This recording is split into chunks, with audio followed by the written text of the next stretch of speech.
Bonjour et bienvenue sur Mon Bébé Télé. Aujourd'hui, nous allons aborder le développement psychomoteur. Pour cela, je reçois Monsieur Despréval, psychomotricien à Paris. Bonjour. Bonjour. Alors, j'aimerais bien que vous m'expliquiez en fait ce qu'est le développement psychomoteur. Le développement psychomoteur, dedans il y a deux mots, il y a le psycho et moteur. Donc c'est l'interaction entre les affects psychologiques, entre les sensations et en même temps tous les gestes qui sont liés à la motricité. Alors c'est vrai que quand on dit moteur, il ne faut pas se tromper, c'est pas uniquement le développement des gestes, parce que ça fait partie de la psychomotricité, mais il y a aussi toutes les fonctions psychomotrices. Alors dans les fonctions psychomotrices, on retrouve les rythmes de la vie, on retrouve le sommeil, on retrouve il y a les fonctions de sommeil, il y a les fonctions d'alimentation. Bon, on ne travaille pas l'alimentation, mais on s'occupe de ce que les rythmes de sommeil, d'alimentation, que les rythmes de vie soient équilibrés en psychomotricité.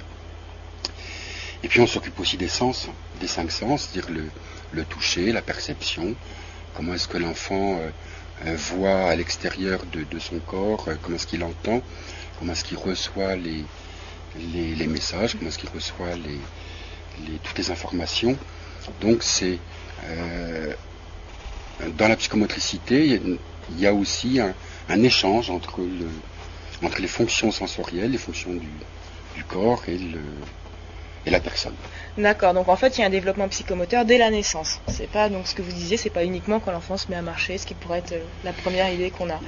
Non, tout à fait. Dès la naissance, oui, bien sûr, ça commence dès la naissance. Alors c'est vrai que y a un développement qui est très important, le développement psychomoteur est très important, dans la mesure où ça va permettre ensuite les acquisitions, les apprentissages, les acquisitions qui permettront de faire des opérations. Donc au début, c'est vrai que quand le bébé naît, il est d'abord très, très tonique. Bon, les premières semaines, les premiers mois, c'est vrai que le bébé va d'abord se développer, va organiser ses gestes, il est encore très, très tendu, et petit à petit, il va commencer à développer des gestes, à essayer de prendre son pied, de prendre ses mains, de jouer.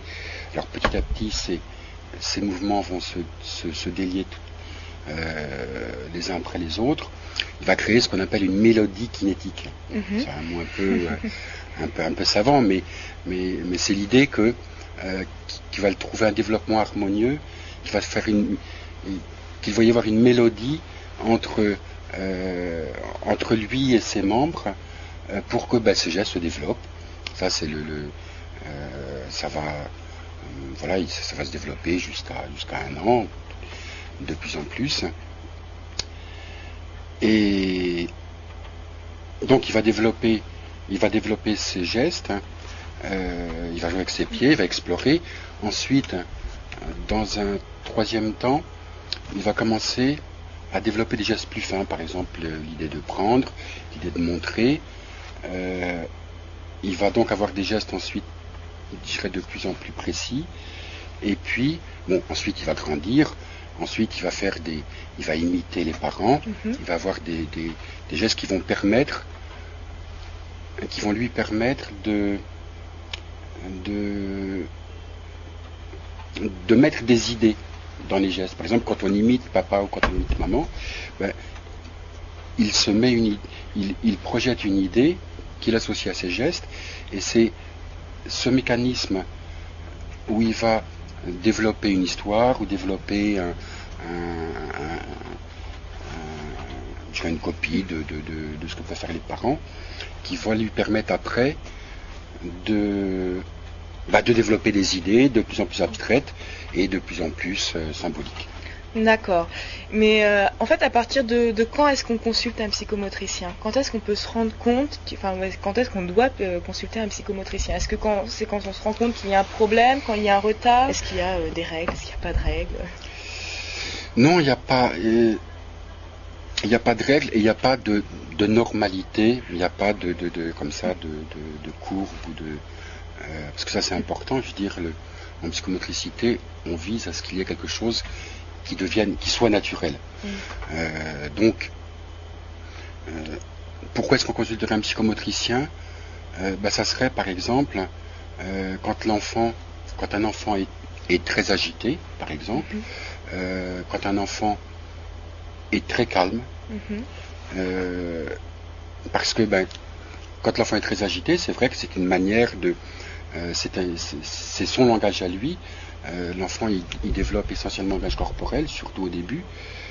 Et donc c'est vrai que quand il y a trop d'agitation, ou quand il y a trop d'agitation, ou au contraire quand il est trop calme, on peut se dire, si ça pose question, je veux dire, il faut surtout pas chercher une question là où il n'y en aurait pas.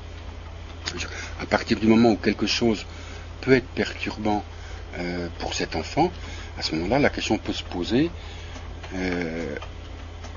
de voir comment est-ce que lui communique avec ce corps trop silencieux ou trop tonique ou trop, parce que c'est vrai que en psychomotricité, le tonus est quelque chose d'important. C'est aussi un langage. C'est évident que tout simplement quand on a peur, quand on se défend, on se tend. Oui. Donc c'est vrai que souvent quand on voit des enfants qui sont tendus, c'est aussi un moyen de défense. Ça peut être un moyen d'expression naturel. Il n'y a pas de normes dans ce domaine. Mais c'est vrai que, bon, de toute façon ça se voit quand quelqu'un est tendu ou pas. Donc ça c'est une des premières choses. C'est vrai qu'aussi,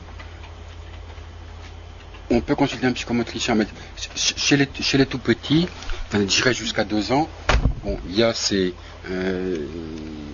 l'agitation ou l'enfant qui pourrait être trop silencieux, et puis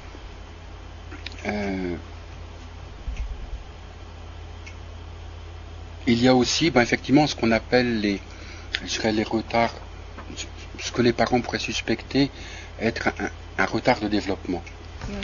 Les retards de développement, alors d'abord, personnellement, je ne préconise pas d'âge de performance. À savoir que si un bébé, si un jeune enfant marche un peu plus tôt ou un peu plus tard, il faut d'abord respecter le rythme naturel de l'enfant. Il y a des bébés qui se développent plus dans un sens que dans l'autre. Si effectivement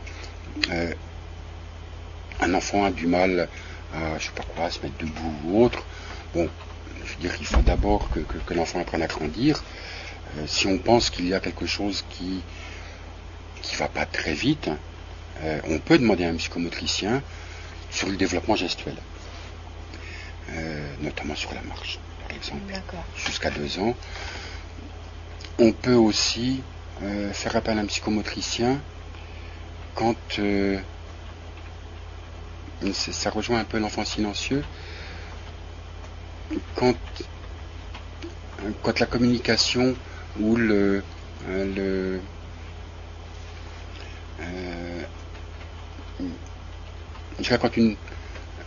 quand un enfant parle peu, quelquefois, il ne s'agit pas évidemment un psychomotricien ne développe pas le langage, mais du fait qu'un enfant communique beaucoup avec son corps, la psychomotricité peut permettre de développer une communication. Si un enfant est plus réservé, ou chose de genre. D'accord. Autrement, bien sûr, comment consulter un psychomotricien, mais ça c'est des cas un peu différents.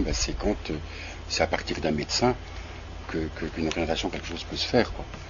Alors c'est vrai qu'il y a le médecin qui peut conseiller, et puis ensuite le psychomotricien qui lui a évidemment un œil plus spécialisé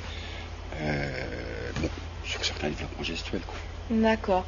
Et en fait, comment ça se passe une fois quand vous emmène l'enfant, comment ça se passe dans votre cabinet? Comment il se passe l'examen en fait psychomoteur? Alors, chez les petits enfants, bon, là, un examen se fait toujours avec les parents, parce que ça c'est très important. Et l'examen se fera toujours à partir de jeux, parce que c'est comment est-ce qu'on va examiner. On va d'abord voir, je dirais, si le tonus, comment l'enfant se présente, est-ce qu'il est tendu, est-ce qu'il est un peu trop mou, est-ce qu'il est, je dirais, comment est-ce que lui se présente, est-ce que il peut se déplacer dans la pièce. En général, en psychomotricité, on a des espaces assez grands, on a parce qu'il faut que les enfants puissent se déplacer. Donc d'abord, je dirais, on regarde l'enfant, on voit ses habitudes, sa manière d'être, et puis ensuite, selon les cas, on va avec des jeux essayer de voir d'abord si les gestes sont bien développés, si par exemple l'enfant, selon l'âge, est-ce qu'il prend bien quand c'est l'âge de l'appréhension, est-ce qu'ensuite il peut empiler, est-ce qu'il a des gestes précis en empilant des cubes, ou en faisant des pulses, ou en mettant des formes, des encastrements.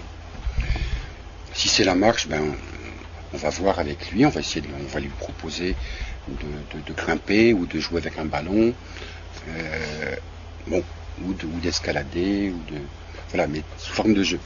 Donc il s'amuse bien chez vous en fait. Voilà, ça c'est une première étape. C'est ce qui permet aussi que l'examen se fasse de façon naturelle. Bon.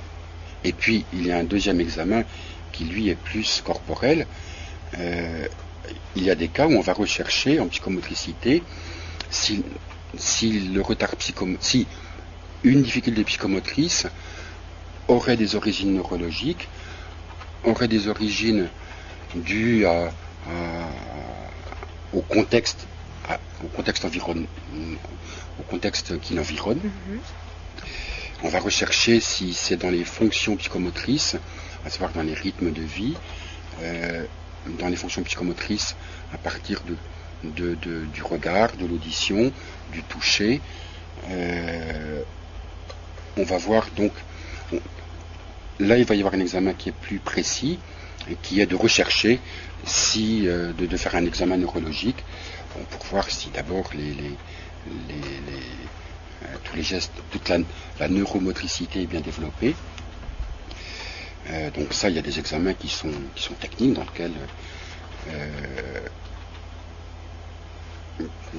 lequel dans certains cas il est nécessaire pour voir, mais ça c'est dans le cas où il y a un trouble psychomoteur qui est effectif. On va rechercher à différencier, ce qui est très important, s'il y a quelque chose de neurologique, quelque chose de fonctionnel, ou quelque chose du comportement. Je veux dire, ça c'est les trois éléments fondamentaux.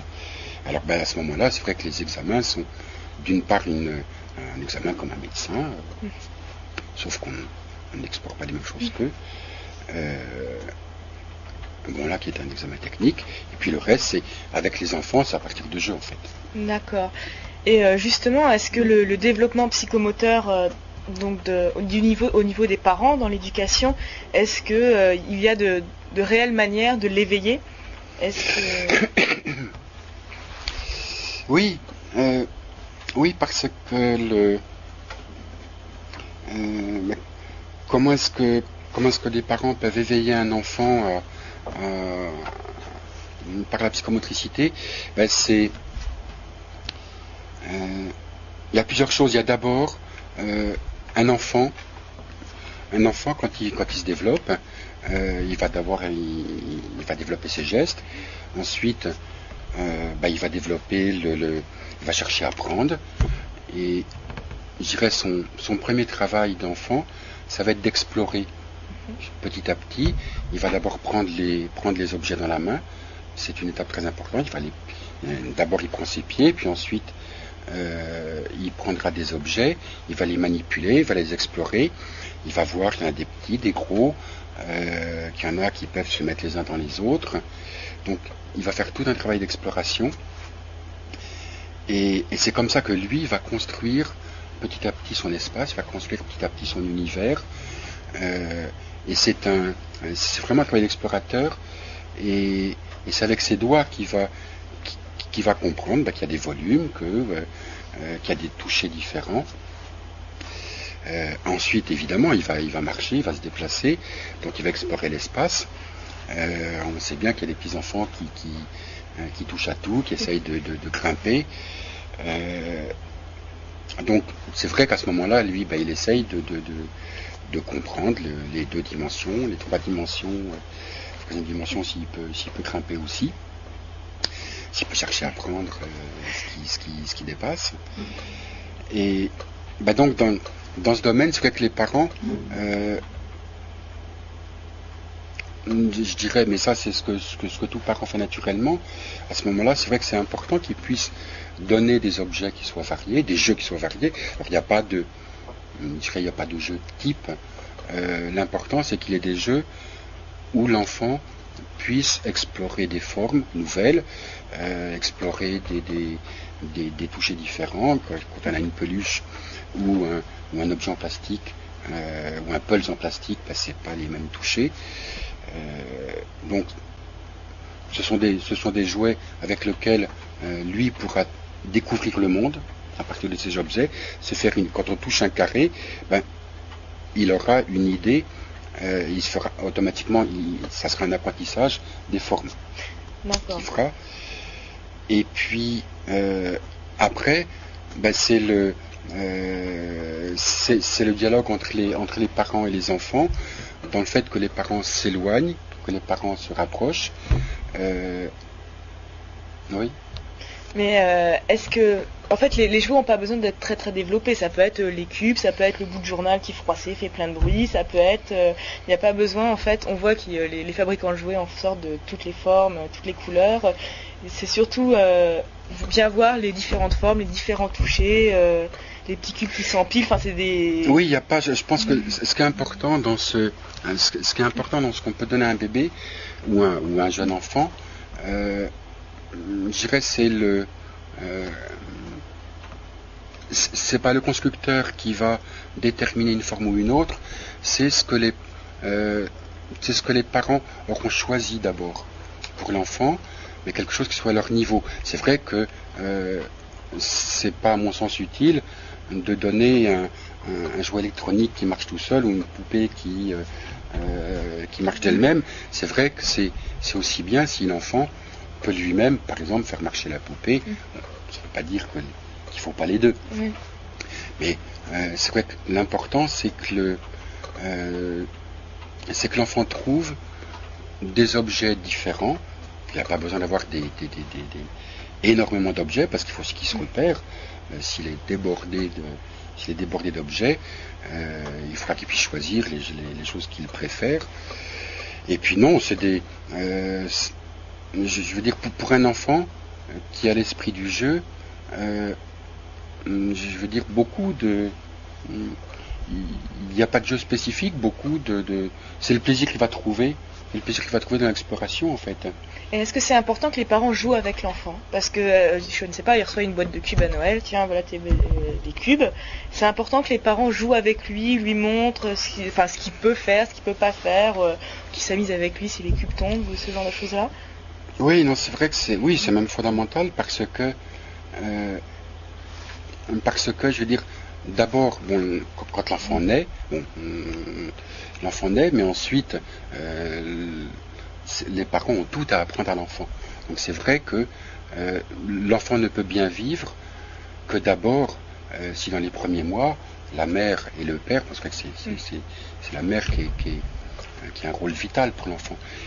Il faut d'abord, évidemment, que la mère s'investisse et fasse vivre ce bébé nouveau-né, qu'elle le soigne, qu'elle l'appelle, qu'elle lui parle, qu'elle le berce. Donc, je veux dire, c'est comme ça que d'abord le bébé je dirais, naît à la vie, à partir de ce que la mère peut faire avec lui dans tous les actes de la vie quotidienne. Et puis ensuite, l'enfant ne peut bien se développer que s'il est évidemment en relation avec ses parents, en relation avec d'autres personnes.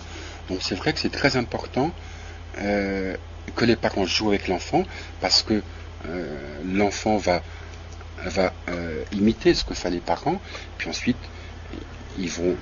l'enfant va développer d'autres jeux, et il faut que les parents puissent accompagner l'exploration de leur enfant.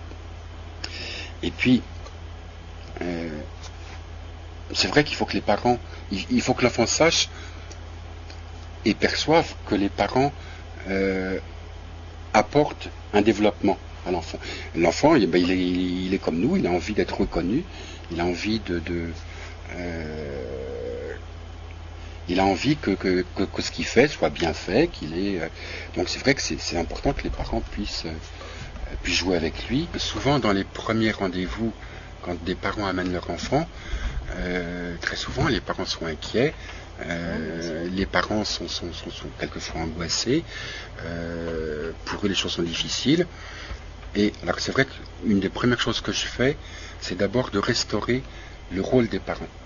Parce que pour un enfant, c'est un rôle primordial. Il faut que l'enfant ait sa place, que l'enfant existe dans tous ces domaines, mais il faut aussi que les parents soient aussi bien à leur place. C'est vrai qu'une mère inquiète parce que l'enfant sera un peu tyrannique parce qu'il refuse de manger, il faut que il faut pour autant que la mère ou le père garde la sérénité, garde aussi s'il a des difficultés avec un enfant. C'est vrai que des parents peuvent être découragés, donc c'est vrai que c'est important qu'ils gardent les projets pour permettre à l'enfant d'avancer. Donc une des premières choses, c'est effectivement de bien, si c'est le cas, heureusement c'est pas toujours j'ai pas toujours besoin de le faire, mais c'est très important que l'enfant soit là, bien reconnu, que le rôle du papa soit là, que le rôle de la maman soit bien existant, sans qu'il y en ait un qui se dise est-ce que c'est la faute de X, de Y, de moi. Je veux dire, il faut que chacun que le père porte un projet pour son enfant, que l'enfant soit en bonne relation avec les parents, et puis pareil, que la mère ici porte le développement de leur enfant. Oui, il faut qu'ils s'investissent, mais sans aller jusqu'à la culpabilisation en fait. Voilà, donc la première chose, c'est effectivement de savoir qu'il y a des choses qui sont naturelles. Oui, tout à fait, parce que il faut que il faut trouver une sérénité, et puis à partir de là, on développe. Alors bon, je parle d'une manière générale. C'est vrai qu'il y a des cas plus difficiles que d'autres, je veux dire, mais voilà. Mais là, je parle d'une manière générale. Je ne parle pas de troubles qui pourraient être importants, parce qu'ils existent. Bon, mais évidemment, c'est pas la majorité du développement corporel, du développement psychomoteur. Voilà. Et par contre, le rôle des parents, il se trouve à tous les moments. Et le rôle de l'enfant aussi. D'accord. Et en fait, le développement psychomoteur a un retentissement sur l'autonomie et sur en fait l'apprentissage scolaire. S'il y a eu un bon suivi, un bon développement pendant l'enfance, ça se passera un peu mieux après.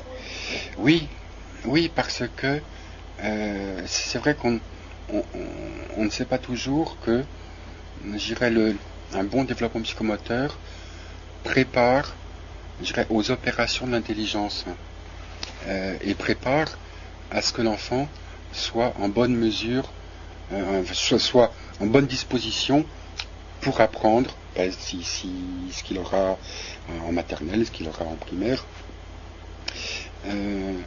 parce que c'est à partir des gestes que l'enfant va d'abord, quand il est petit, l'enfant va d'abord faire un geste avec l'intention de prendre.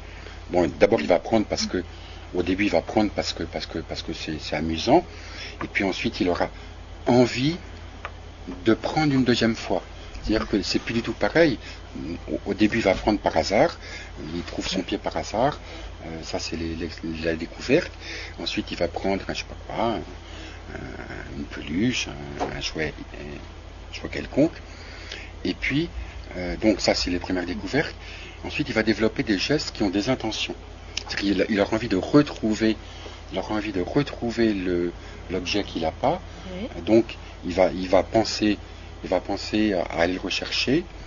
Et puis, petit à petit, d'abord, il va penser à retrouver les objets les jeux qu'il a découverts. Ensuite, il va développer des imitations, c'est-à-dire qu'il va calquer des comportements. Il va se dire, ma marche, mon sourire, mes mains ne me servent pas uniquement à bouger mes jeux, mais ils vont servir aussi à montrer que je suis content. Ils vont servir, donc il va y avoir des intentions, il va y avoir des comment on dit plus précis.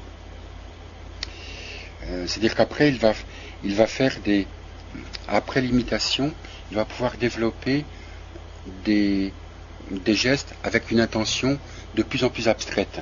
D'accord. C'est-à-dire que c'est plus l'utilité de prendre, mais ensuite ça va être l'utilité bon, par ici, un exemple tout concret, c'est que par exemple, on voit ça dans le graphisme. Au début, un enfant, il va commencer à barbouiller, il va faire des ronds. Oui. Bon, au début, évidemment, c'est pas le dessin qu'il va faire. Il va faire des ronds. C'est un geste moteur, mais quand il va barbouiller, il va y avoir déjà une image qui va se développer. Ça va être des ronds, puis ensuite ça va être des couleurs. Donc, il va y avoir un geste. Dans le graphisme, c'est peut-être la meilleure façon de l'expliquer, dans lequel le geste moteur va correspondre à une image, à quelque chose qui est déjà plus abstrait.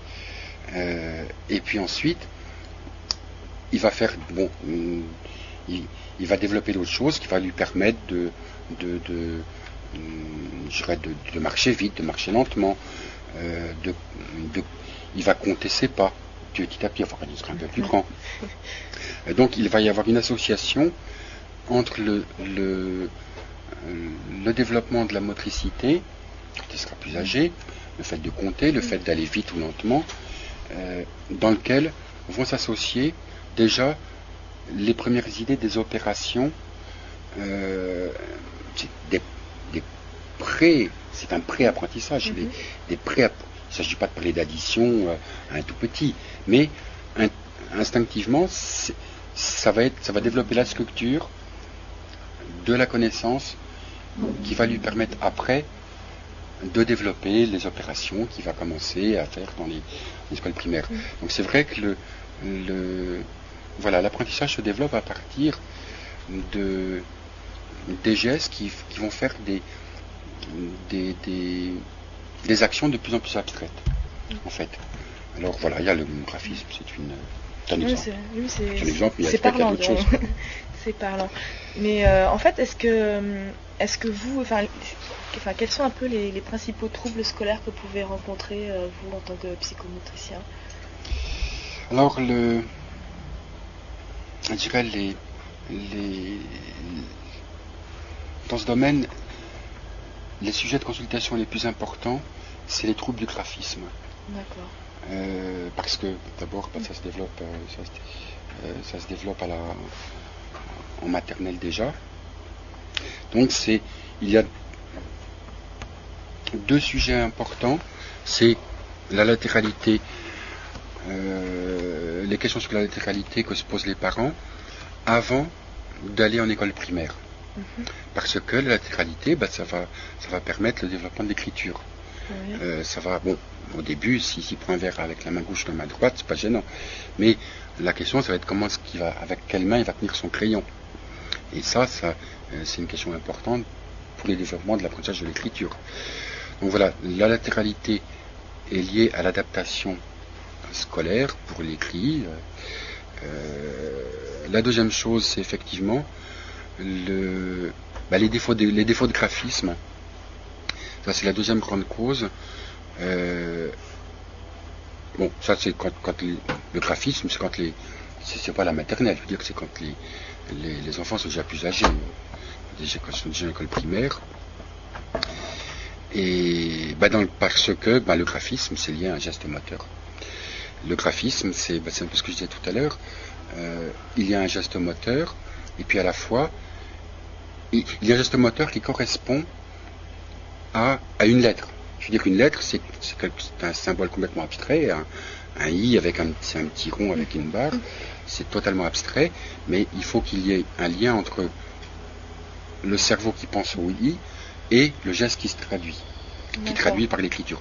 Donc il y a un lien entre les fonctions d'abstraction et les gestes graphiques. Donc c'est vrai que là, la psychomotricité peut intervenir dans certains troubles de l'écriture, en dehors de tout ce qui est domaine de l'orthophonie, mais dans la graphomotricité, la psychomotricité a un rôle important. D'accord.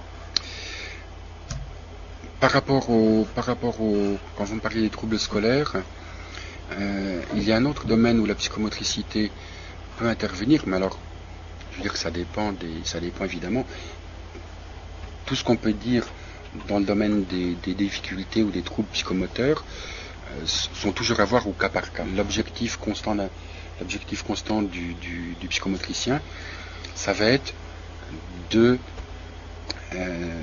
développer un équilibre. On parle beaucoup de motricité, mais ça n'est pas que l'apprentissage des gestes, c'est un équilibre entre l'utilité des gestes, le plaisir de faire le geste, ou le plaisir d'être à l'aise, d'être épanoui, ou d'être tendu et renfermé. Donc, le psychomotricien va toujours trouver l'équilibre entre le corps et les pensées abstraites quand c'est par rapport au scolaire, entre le corps et l'environnement social, l'environnement familial, quand il y a un stress ou quelque chose qui est un peu plus difficile, entre la réussite et les difficultés qu'un enfant pourrait avoir dans son corps, l'envie de réussir, le plaisir de vaincre la difficulté, ce sont des choses indissociables en psychomotricité. Je dirais de l'équilibre, c'est retrouver un équilibre général. Ça, c'est une des choses capitales.